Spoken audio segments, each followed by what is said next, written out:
Assalamualaikum warahmatullahi wabarakatuh. Selamat pagi anak-anak, khususnya kelas 8 siswa-siswi SMK Al-Falah. Bagaimana kabarnya? Semoga kabar kalian selalu baik ya. Jadi hari ini kita ketemu lagi dengan mapel ke N1 dengan materi tahun baru Hijriah.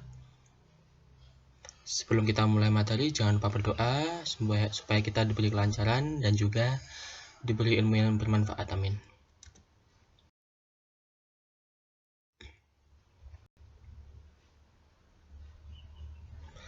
Hari ini kita akan membahas tentang tahun baru Hijriah, membiasakan diri dengan amaliyah nahdiyah memperingati tahun baru Hijriah.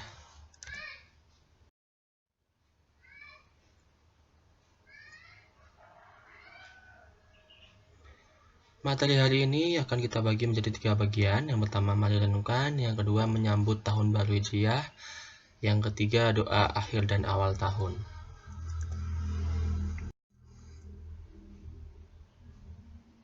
Oke, mari kita renungkan dulu ya. Jadi peristiwa hijrah Nabi Muhammad SAW dari Mekah dan Madinah merupakan atau sebagai momentum ditetapkannya sebagai awal tahun baru Hijriah. Jadi perhitungan tahun baru Hijriah dari awal tahun 1 Hijriah itu dimulai dari pada saat Nabi Muhammad hijrah dari dari Mekah ke Madinah. Itu jadi saat itu mulai dihitung tahun baru Hijriah pertama kali atau tahun pertama.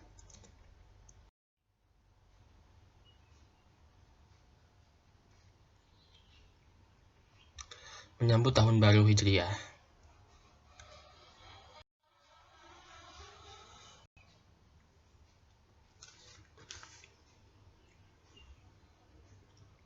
Menyambut tahun baru Hijriah, jadi jauh sebelum kelahiran agama Islam, orang Arab sudah mengenal perhitungan hari, bulan, dan tahun berdasarkan peredaran bulan yang disebut dengan perhitungan Komariah. Sedangkan penetapan nama tahunnya biasanya disesuaikan dengan peristiwa luar biasa yang terjadi pada tahun tersebut. Misalnya, tahun kelahiran Nabi Muhammad SAW dinamai tahun gajah karena pada tahun itu terjadi kedatangan tentara gajah di bawah pimpinan Raja Abrahah yang akan menyerang dan menghancurkan Ka'bah. Tahun pertama Nabi berhijrah ke Yasrib atau Madinah disebut tahun azan karena pada tahun itu disyariatkan azan. Tahun kedua, Nabi di Madinah dinamai tahun izin perang, tahun puasa, tahun zakat, dan tahun kurban, karena pada tahun itu disyariatkan izin perang, puasa, zakat, dan kurban.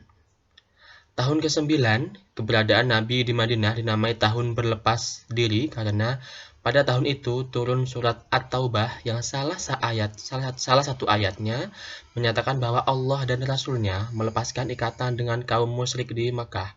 Dan tahun ke-10 dinamai tahun perpisahan karena Nabi SAW melaksanakan ibadah haji yang dikenal dengan Haji Wada.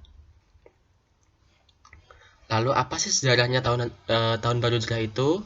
Jadi baru pada masa pemerintahan Khalifah Umar bin Khattab, umat Islam memiliki kalender yang baku dan seragam, yaitu tahun Hijriah yang ditetapkan pada tahun 17 Hijriah atau 683 Masehi. Untuk keperluan penetapan kalender khusus umat Islam ini, terlebih dahulu Khalifah Umar mengundang para sahabat senior untuk bermusyawarah. Dalam permusyawarahan itu banyak pendapat yang dikemukakan oleh para sahabat. Ada sahabat yang mengusulkan agar tahun kelahiran Nabi Muhammad SAW dihitung sebagai awal kalender bagi umat Islam. Ada pula yang mengusulkan turunnya wahyu pertama, perang Badar, sementara yang lain mengusulkan peristiwa penting lainnya yang dialami oleh Nabi. Berbeda dengan usulan tersebut, Sayyidina Ali bin Abi Thalib mengusulkan agar peristiwa hijrah Nabi dan para sahabat dari Makkah ke Madinah ditetapkan sebagai awal tahun bagi umat Islam. Ternyata, Khalifah Umar menerima usul yang satu ini dengan pertimbangan bahwa peristiwa hijrah merupakan pemisah antara periode dakwah Nabi di Makkah dengan periode di Madinah. Selain itu, peristiwa hijrah merupakan titik awal atau starting point keberhasilan Nabi dan para sahabat dalam menegakkan ajaran Islam. Keputusan Khalifah Umar ini kemudian disepakati oleh seluruh sahabat yang hadir. Maka sejak itu umat Islam memiliki kalender sendiri berbeda dengan umat lainnya yang diberi nama kalender atau tahun Hijriah.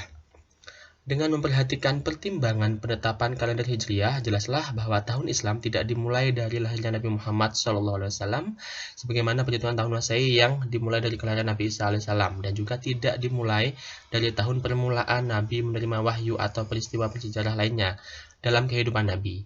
Tetapi, tahun Islam dimulai dari peristiwa hijrah, satu fase perjuangan untuk menegakkan kebenaran. Hal ini menunjukkan bahwa kalender Islam memiliki makna dan sifat yang umum, universal, dan bernuansa perjuangan. Jadi, tahun baru hijrah ini, perhitungan tahun baru hijrah dimulai di saat Nabi dan sahabat itu hijrah dari Makkah ke Madinah. Dan yang mempunyai usul ini yaitu sahabat Ali bin Abi Thalib atau Sayyidina Ali bin Abi Thalib, yang mengusulkan bahwa perhitungan pertama tahun 1 Hijriah dimulai pada saat Nabi dan para sahabatnya hijrah dari Makkah ke Madinah.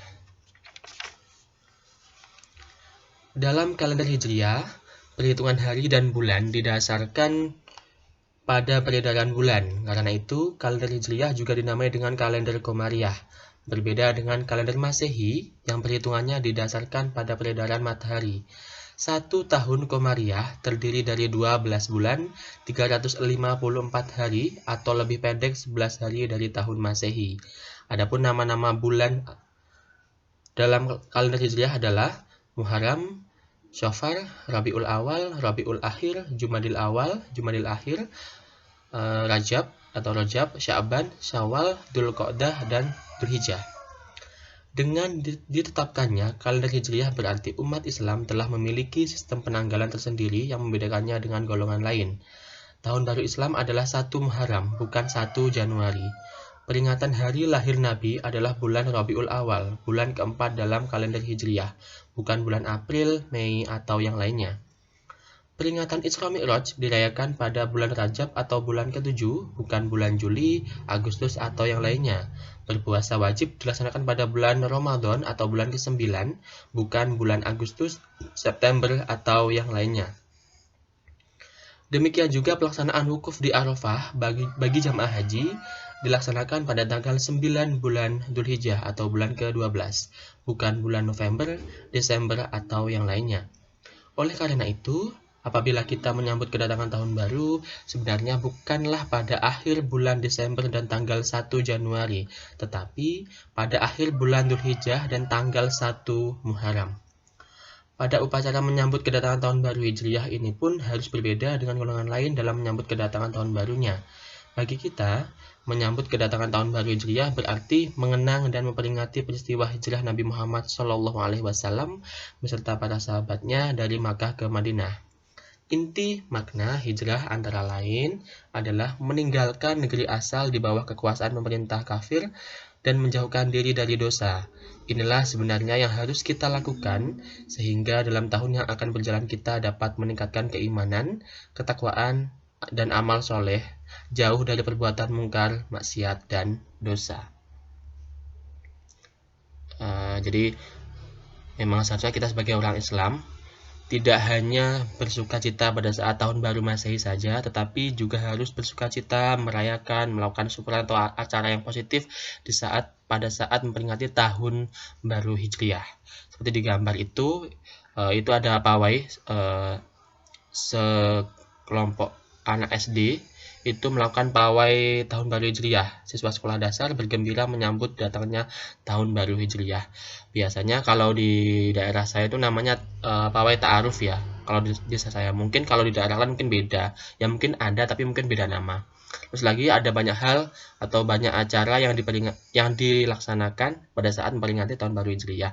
Misalnya di daerah saya itu kalau malamnya atau malam tahun baru Hijriah misalnya tahun baru Hijriah jatuh pada hari Rabu, berarti Selasa malamnya atau Selasa malam Rabu itu sebagian ada yang kumpul di masjid atau musola itu melakukan istilahnya kayak istighosah atau doa bersama seperti itu. Lalu nanti ada makanan, ada acara makan bareng lah seperti tumpengan atau pembagian apa ya istilahnya. Kalau di sini berkat ya atau apa gitulah. Tuh, ada lagi yang melakukan doa bersama atau tahlilan tahlilan seperti itu di pertigaan jalan atau di perempatan jalan di tengah-tengah. Jadi nanti di saat malam tahun baru Hijriah itu semua jalan ditutup. Nah, di tengahnya itu di perempatan atau di pertigaan itu sekelompok orang itu mas biasanya ada gabungan ya, satu atau dua RT gitu atau berapa rumah itu melakukan di sini namanya baritan ya, itu tahlilan bareng atau doa bersama di situ doa lah itu nanti ada acara makan-makan nanti ada yang namanya pembagian takir atau nasi yang di wadai daun pisang. Takir pelontang namanya kalau di daerah saya. Kalau di daerah Jawa Timur mungkin, kalau di daerah Jawa Tengah ataupun daerah lain mungkin beda ya, tapi mungkin acaranya sama, hanya beda nama atau beda penyebutannya saja.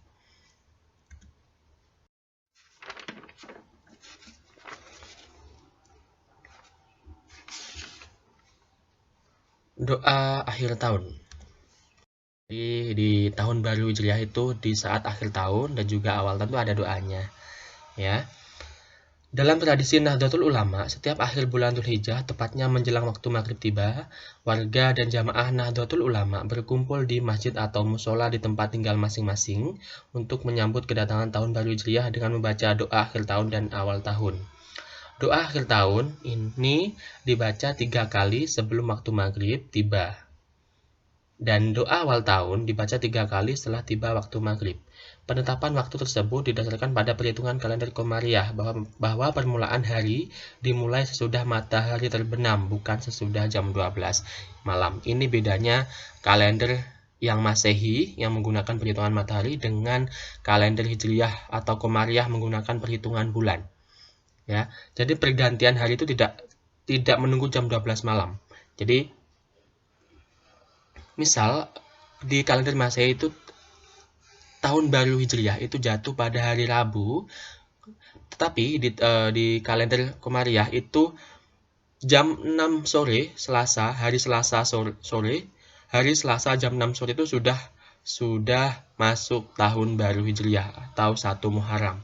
Jadi tidak menunggu 12 malam, tapi jam 6 sore lewat itu udah masuk tahun baru Hijriah atau tanggal 1 Muharram. Ini ada doa akhir tahun dibaca selepas sholat asar atau sebelum maghrib. Barang siapa yang membaca doa akhir tahun ini, maka syaitan akan berkata, hampalah kami di sepanjang tahun ini.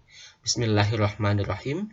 Alhamdulillahirrabbilalamin wa sallallahu ala sayyidina Muhammadi wa ala alihi wa sahbihi wasallam.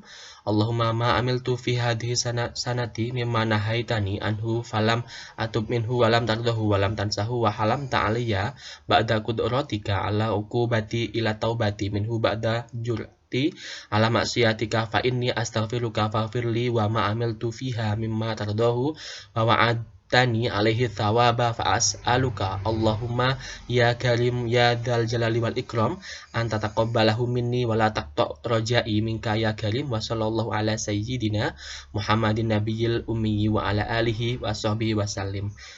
Doa ini dibaca 3 kali setelah sholat asar atau sebelum waktu maghrib tiba.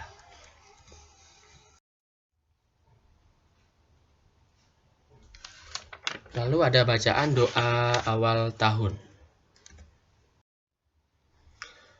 Doa awal tahun, barang siapa membaca doa awal tahun atau hijrah ini, insya Allah dirinya akan terpelihara daripada gangguan dan godaan syaitan di sepanjang tahun tersebut.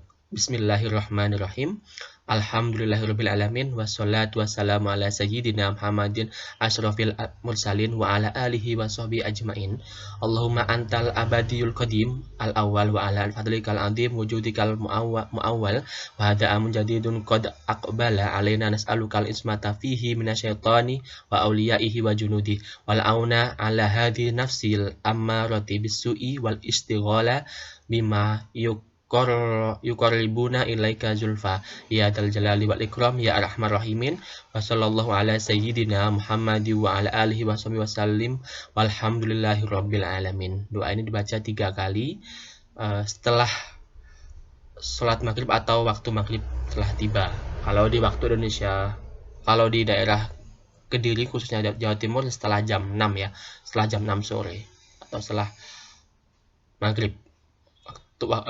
Jadi masuk waktu sholat maghrib bisa dibaca doa ini pada saat tahun baru Hijriah atau tanggal 1 Muharram.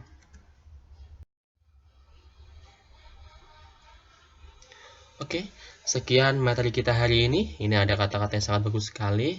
The future starts today, not tomorrow. Jadi, masa depan dimulai hari ini, bukan besok. Apabila kalian pun menginginkan masa depan yang bagus, maka segeralah bergerak hari ini. Segeralah lakukan hal-hal positif hari ini untuk masa depanmu. Jangan tunda besok, ya. Oke, terima kasih. Apabila ada kesalahan saya mohon maaf. Nanti kalau ada perlu ditanyakan bisa langsung menghubungi guru mapel ke NU-nya masing-masing. Saya akhiri. Billahi taufiq wal hidayah. Wassalamualaikum warahmatullahi wabarakatuh.